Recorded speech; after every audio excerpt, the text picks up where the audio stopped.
히브리서 9장. 첫 번째 계획에는 예배를 위한 지침과 특별히 고안된 예배 장소가 있었습니다.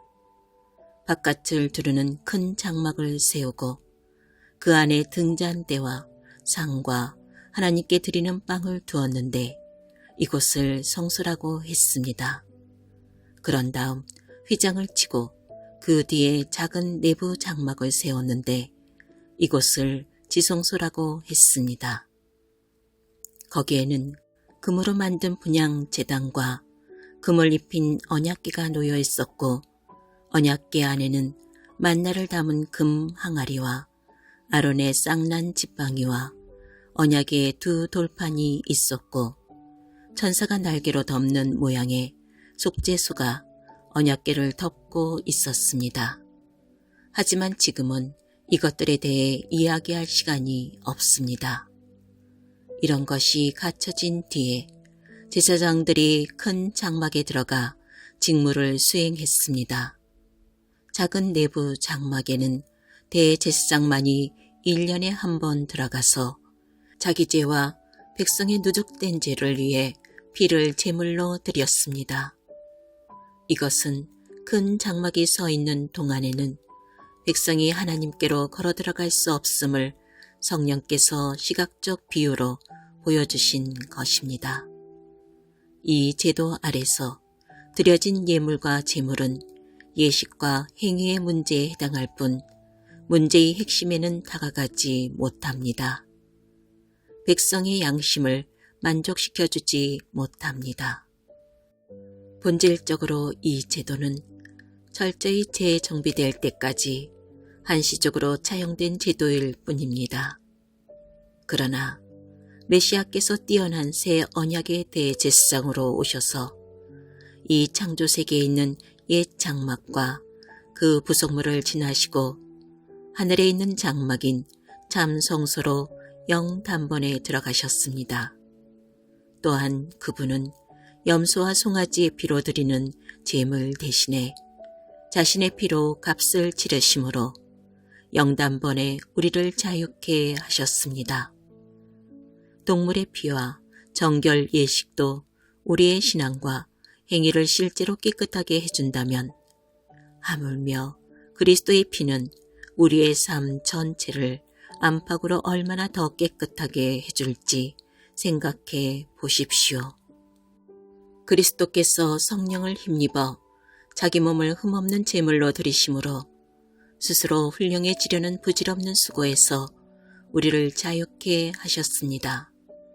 그리하여 우리는 전력을 다해 하나님을 위해 살 수 있게 되었습니다. 유언은 사람이 죽어야 그 효력이 발생합니다. 새 언약도 예수께서 죽으심으로 효력이 발생했습니다. 그분의 죽으심은 옛 계획에서 새 계획으로 바뀌었음을 나타내는 표지입니다. 이 죽음으로 인해 옛 의무 조항과 그에 따르는 죄가 폐지되었고 상속인들은 자신들에게 약속된 영원한 유산을 받으라는 부름을 받았으며 그분께서 이 새로운 방식으로 하나님과 그분의 백성을 화해시키셨습니다. 첫 번째 계획을 실행에 옮기는데도 죽음이 필요했습니다. 모세는 율법 계획, 하나님의 유언의 조항들을 전부 낭독한 뒤에 엄숙한 예식을 진행하며 제물로 바쳐진 동물의 피를 취해 언약 문서에 뿌리고 그 언약의 수혜자인 백성에게도 뿌렸습니다. 그런 다음 이것은 하나님께서 명하신 언약의 피입니다 라는 말로 그 효력을 확증했습니다. 그는 예배 장소와 그 안에 있는 모든 비품에도 똑같이 했습니다. 모세는 백성에게 이것은 하나님께서 여러분과 세우신 언약의 피입니다 라고 말했습니다. 사실 유언에 담긴 모든 내용의 효력은 죽음에 달려 있습니다. 죽음의 증거인 피가 우리의 전통 속에서 특히 죄의 용서와 관련해 그토록 자주 사용된 것은 이 때문입니다. 이것으로 하늘에 있는 실체를 가리키는 그 모든 부차적 의식에서 피와 죽음이 왜 그토록 중요한 역할을 했는지 설명됩니다. 또한 지금 더 이상 동물 제물이 쓸모없고 필요 없게 된 것도 설명됩니다. 그리스도께서는 이 땅에 있는 성소로 들어가신 것이 아닙니다.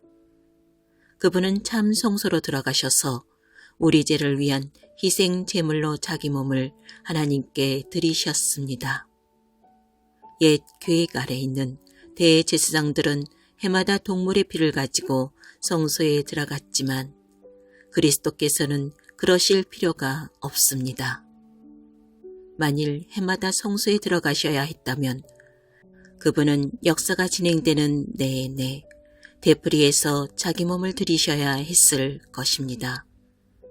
그러나 그분은 영단번에 자기 몸을 희생 제물로 드리셨습니다.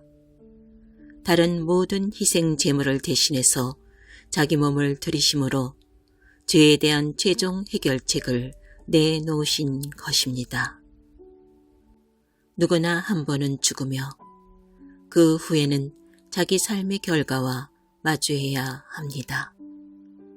그리스도의 죽으심도 단 한 번 일어난 사건이지만 죄를 영원히 제거하는 희생 제물로 죽으신 것이었습니다. 그러므로 그분께서 다시 나타나실 때 그분을 뵙기 원하는 이들이 맞게 될 결과는 다름 아닌 구원입니다.